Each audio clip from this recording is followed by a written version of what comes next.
Have you with us this hour. Egypt's cabinet has offered its resignation to the country's military rulers, but it's not yet been accepted. 24 have died and nearly 2,000 have been injured in fierce clashes between security forces and tens of thousands of demonstrators remaining in Tahrir Square, who want the army to hand over power to civilian rule. Live now to our correspondent Paula Sleer, who is there. Paula, has the news of these resignations had any impact on Tahrir Square tonight?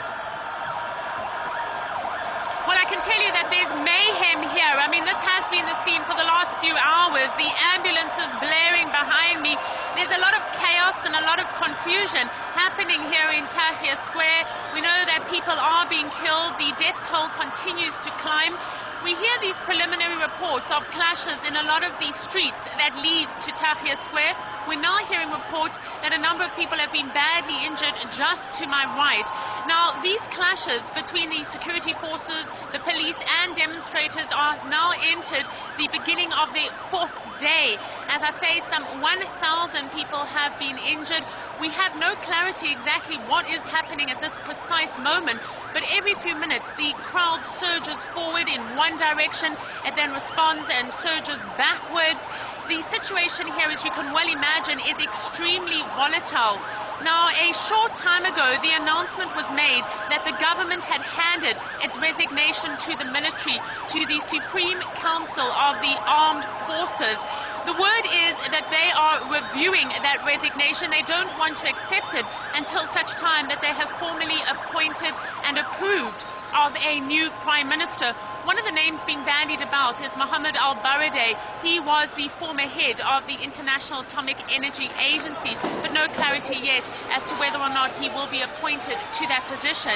When that announcement was made, the crowd here started cheering. Certainly it is a step in the right direction, but people here fear it is not enough for the government simply to resign. They want the military too to step aside. And to this end, the military announced today a new law that it has called the isolation law. What this means is that anybody who in any way is associated with the former Egyptian President Hosni Mubarak's party will not be allowed to stand in elections.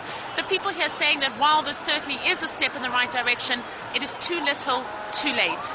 So what are the protesters hoping to achieve in the long run, Paula? Well, in the long run, what people here really want is to see a new Egypt being born. There's a lot of talk about this being the second revolution. The first revolution being back in February, when protesters, many of them the same protesters we're witnessing here tonight, took to this very same square and demanded the ouster of the then Egyptian President Hosni Mubarak. I've been talking to those protesters throughout the course of the day, and they say that the military who replaced Mubarak has done precious little to herald the Egypt they dreamt about. They've been talking about some of the court cases that are being held, for example, the trial of the former president. There's a lot of criticism around that.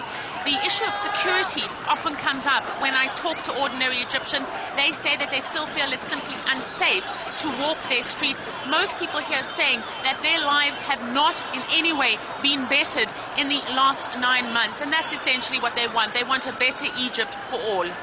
Paula, thanks very much indeed for that live update from Cairo.